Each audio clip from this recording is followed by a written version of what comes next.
हाँ जी, देखो हमारा टॉपिक चल रहा था 10वीं का जो पाचन तंत्र, उसमें हमने कुछ बातें पढ़ी, जैसे पाचन पढ़ लिया, पाचन की परिभाषा, पाचन तंत्र की परिभाषा, मुख पढ़ लिया, मुख में दांत पढ़ाए और जीवा पढ़ी।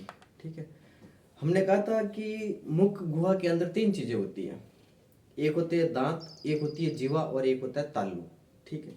उनमें से मैंने आपको पिछले वीडियो में दांत और जीवा के बारे में पढ़ा दिया था। अब तीसरी चीज पढ़नी है आपको, तालु, प्लेट। तालु, मुख गुहा के अंदर तीसरी चीज होती है तालु। तालु क्या होते हैं कि मुख गुहा की छत को तालु कहते हैं। मुख गुहा की छत को क्या कहते हैं? तालु कहते हैं।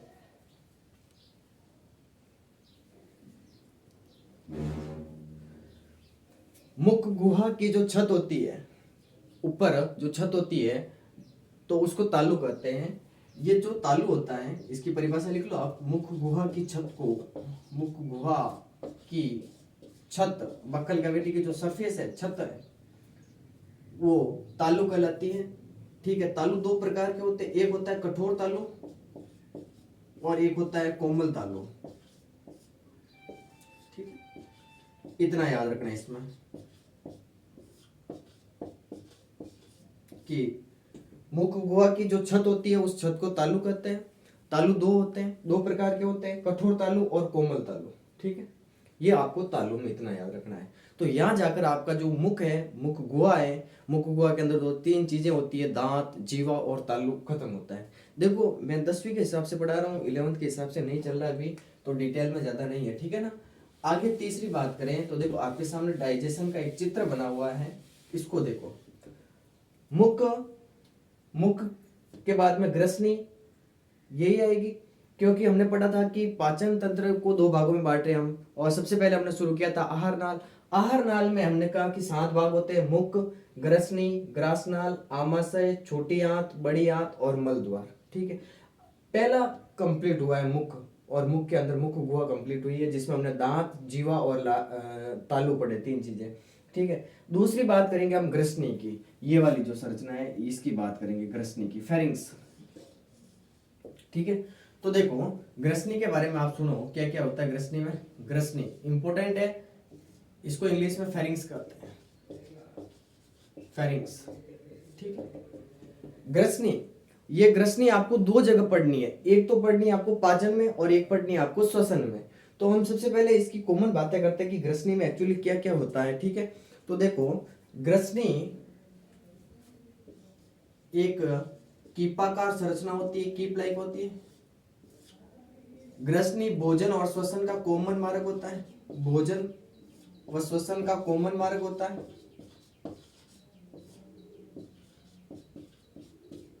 ठीक है। ग्रसनी के अंदर दो चीजें होती है, कौन कौन सी दो चीजें? जैसे देखो हम श्वसन में पढ़ेंगे, ये नासा छिद्र होते हैं। ठीक है। नासा छिद्र पीछे नासा मार्ग में खुलते हैं, नासा मार्ग आगे की ओर जाकर ग्रसनी में ही आएंगे। ठीक है। और यहाँ से जो भोजन ग्रहण करेंगे वो भी आगे चलकर ग्रसनी में ही जाएगा। तो इस ग्रसनी में दो द्वार लगे हुए होते हैं, गेट लगे रहते हैं। एक होता है निगल द्वार, निगल द्वार, और एक होता है घाटी द्वार, घाटी द्वार। एक एक पॉइंट को सुनिए आप ध्यान से, ज्यादा हार्ड नहीं है।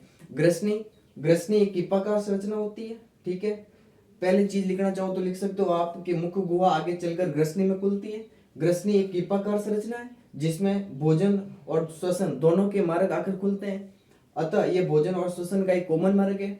ग्रसनी के अंदर दो मार्ग या द्वार होते हैं, एक निगल द्वार होता है, एक घाटी द्वार होता है। अब जो ये निगल द्वार है, निगल द्वार हम निकलते किसको है? भोजन को ही निकलते हैं। तो आगे चलकर निगल द्वार इससे होकर क्या चलता है? ये भोजन का मार्ग है।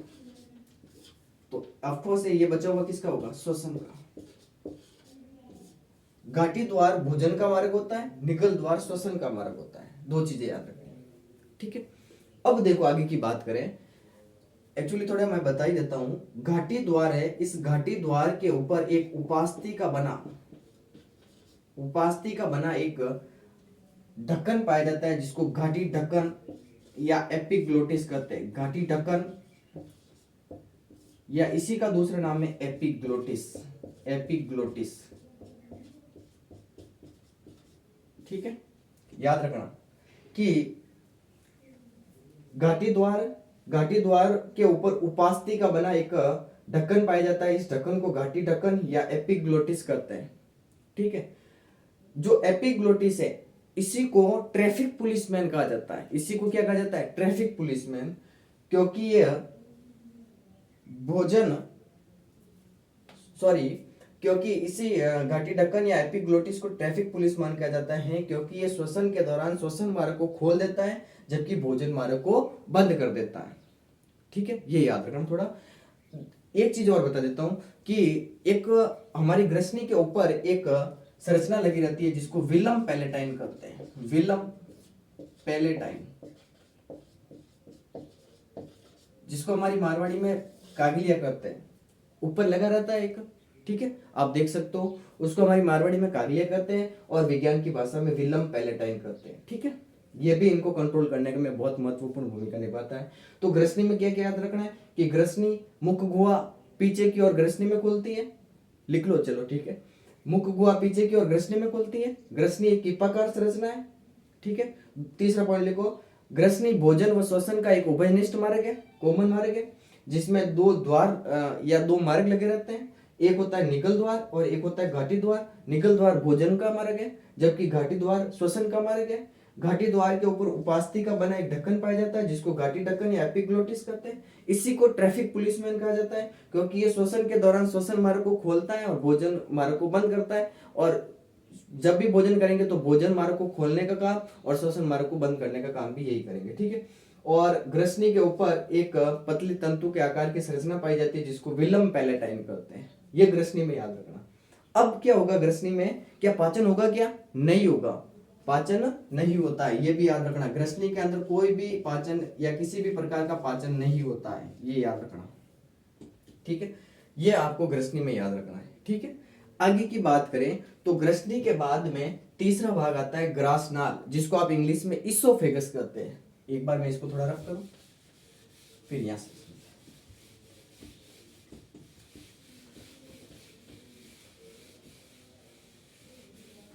देखो,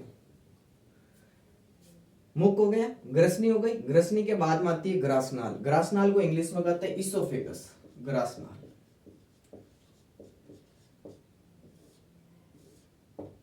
ग्रासनाल, इसोफेगस। ठीक है, देखो ग्रासनाल आप देख सकते हो डायग्राम में। ग्रासनाल है वो किन किन के बीच में? एक तो है ग्रसनी और एक है आमाशय। देखो ऊपर का भाग कौन सा है? ग्रसनी। नीचे वाला भाग कौन सा है? आमाशय। आमाशय और ग्रसनी, इन दोनों के बीच में क्या पाई जाती है? ग्रासनाल। क्या पाई जाती है? ग्रासनाल। तो ग्रासनाल में पहली चीज याद रखनी है कि एक लंबी पतली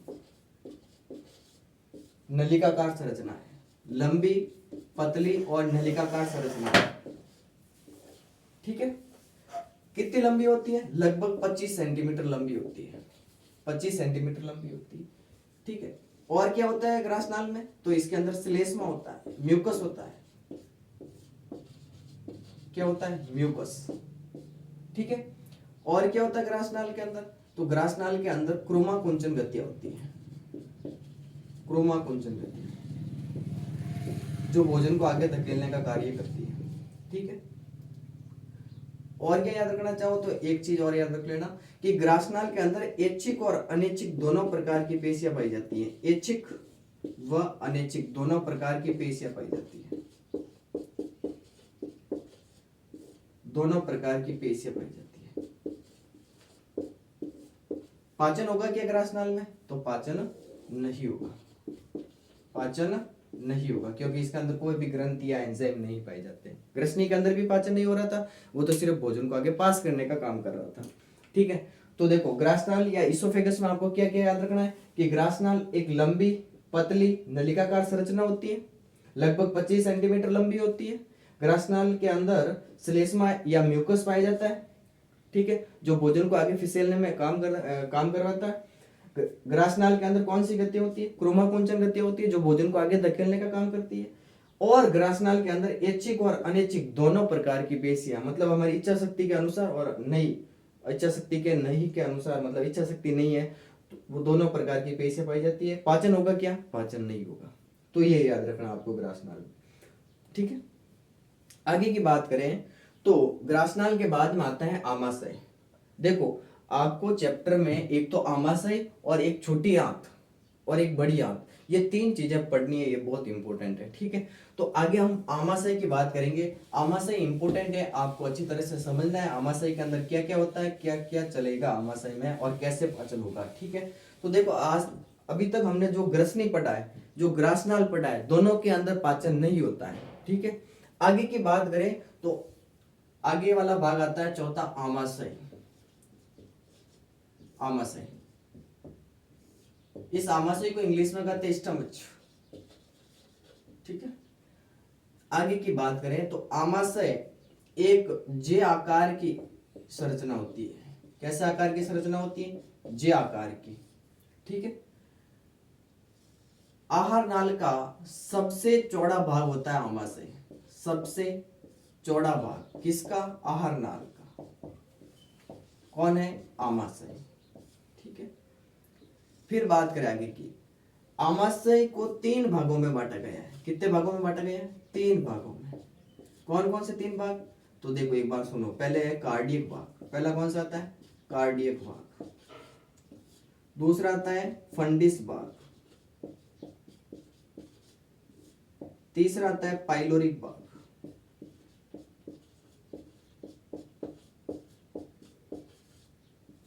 ठीक है। और क्या होता है आमाशय के अंदर? तो आमाशय के अंदर ऑक्सेंटिक कोशिकाएं पाई जाती है। कौन सी कोशिकाएं पाई जाती है? ऑक्सेंटिक कोशिकाएं। ऑक्सेंटिक कोशिकाएं पाई जाती है। इसके बारे में मैं थोड़ी आगे बात करूंगा, पहले अभी इतना याद रखो कि आमाशय आमाशय क्या है? आमाशय एक जे आकार की संरचना है। आमाशय एक जे आकार की संरचना है। आहार नाल का जो सबसे चौड़ा भाग होता है वो आमाशय होता है। आमाशय को तीन भागों में बांटा गया है। कौन कौन से तीन भाग? कार्डिक, फंडिस और पाइलोरिक, ठीक है। अब थोड़ा सा मैं डायग्राम से इसको बताऊं, पहले इसको थोड़ा रफ करता हूं मैं।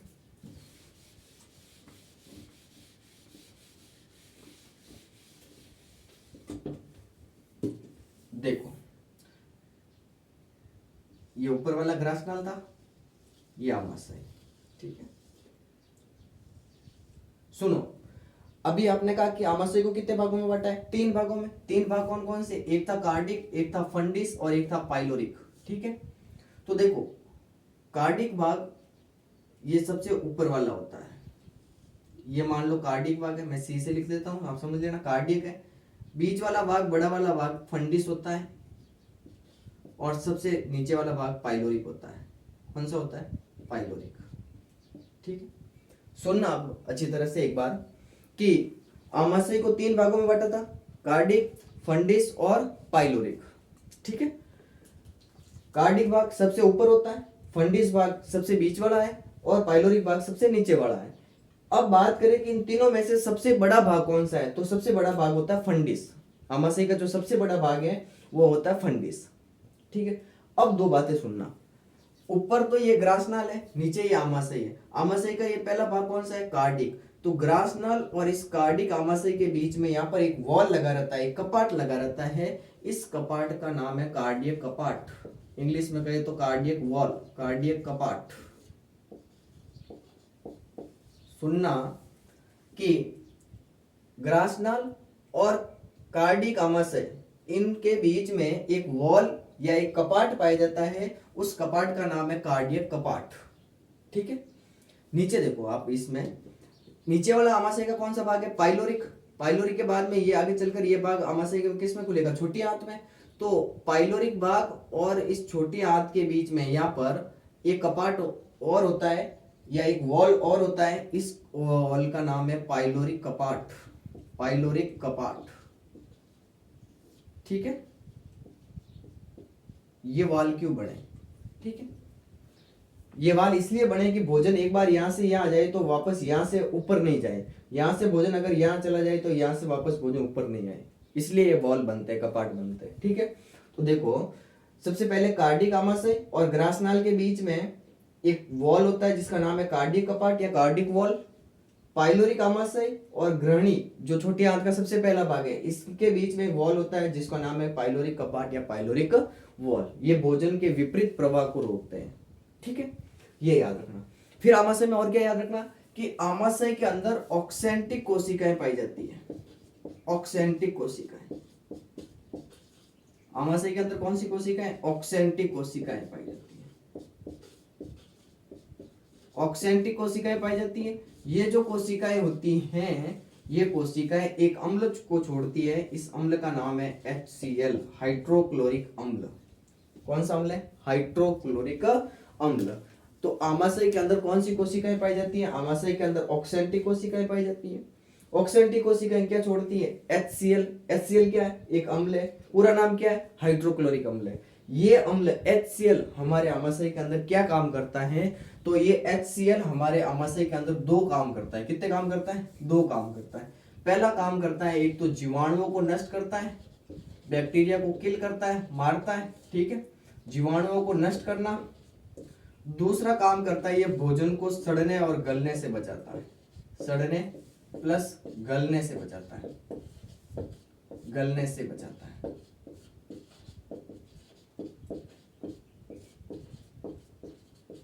ठीक है, इसके अलावा और क्या होता है कि इस आमाशय के अंदर एक रस पाया जाता है जिसका नाम है जठर रस, ग्रेस्टिक जूस। जठर रस पाया जाता है आमाशय के अंदर। कौन सा रस पाया जाता है? जठर रस पाया जाता है। आगे की बात करें, आमाशय के अंदर क्या होगा? तो देखो, मैं आपको दो चीजें पहले बता देता हूं। जब मैं पाचन पढ़ाऊंगा आगे क्रियाविधि इसकी, तो वापस आएगा। देखो एक बार सुनो, क्या है कि हमारे शरीर के अंदर जो कार्बोहाइड्रेट का पाचन होता है वो हमारी मुख गुहा से ही शुरू हो जाता है।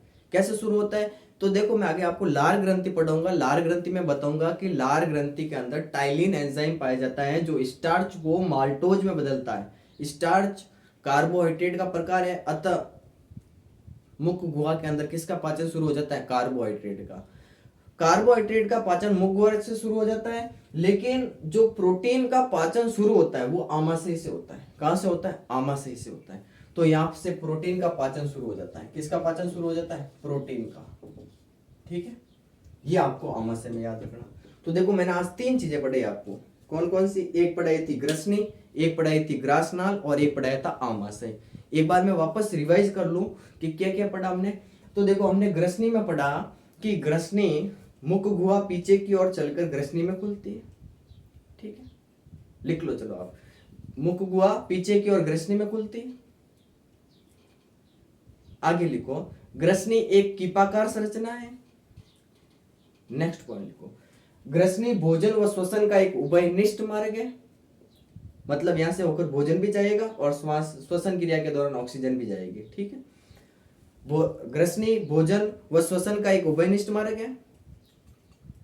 तीसरा लिखो, ग्रसनी के अंदर दो द्वार लगे रहते हैं। पहला होता है निगल द्वार और दूसरा होता है घाटी द्वार। निगल द्वार भोजन का मार्ग होता है, घाटी द्वार श्वसन का मार्ग होता है। घाटी द्वार के ऊपर उपास्थि का बना एक ढक्कन लगा रहता है जिसको घाटी ढक्कन या एपिग्लोटिस कहते हैं। यह भोजन मार्ग और श्वसन मार्ग को कंट्रोल करने का काम करता है। ठीक है, इसको ट्रैफिक पुलिसमैन कहते हैं। और ग्रसनी के ऊपर एक पतली सी संरचना लगी होगी, आप जिसको मारवाड़ी में तालु कहते हो, उसको विलम पैलेटाइन कहते हैं। यह भी इस मार्गों को कंट्रोल करने का कार्य करता है। ठीक है, ये ग्रसनी में याद रखना। और ग्रसनी में क्या है कि पाचन होगा क्या? तो पाचन किसी भी प्रकार का पाचन नहीं होगा, सिर्फ भोजन को आगे पास करने का काम करती है ग्रसनी।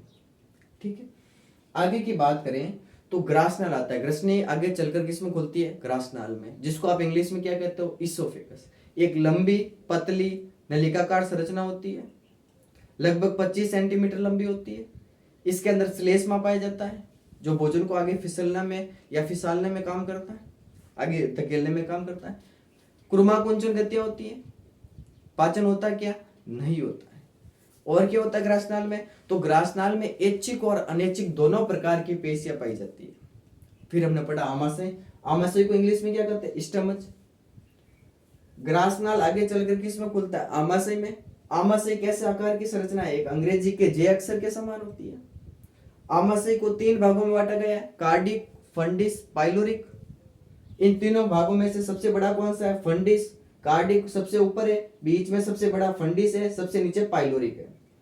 कार्डिक आमाशय और ग्रासनाल के बीच में कपाट या एक वॉल पाया जाता है जिसको कार्डियक कपाट कहते हैं। पाइलोरिक आमाशय और छोटी आंत के बीच में या ग्रहणी के बीच में एक वॉल और पाया जाता है जिसको पाइलोरिक कपाट या पाइलोरिक वॉल कहते हैं। और क्या याद करना है आपको कि आमाशय के अंदर ऑक्सेंटिक कोशिकाएं पाई जाती हैं जो HCl अम्ल हाइड्रोक्लोरिक अम्ल का स्त्रवण करती है। इस हाइड्रोक्लोरिक अम्ल के दो कार्य होते हैं, एक होता है बैक्टीरिया को नष्ट करना, जीवाणुओं को नष्ट करना, दूसरा होता है कि भोजन को सड़ने गलने से बचाता। और क्या होता है आमाशय में? तो आमाशय में एक रस पाया जाता है जिसका नाम है जठर रस। और क्या होगा आमाशय में? तो आमाशय में प्रोटीन का पाचन शुरू होगा। ठीक है, तो आज के लिए आपको 3 चीजें याद करनी है, ग्रसनी, ग्रासनाल और आमाशय। Thank you. ठीक है।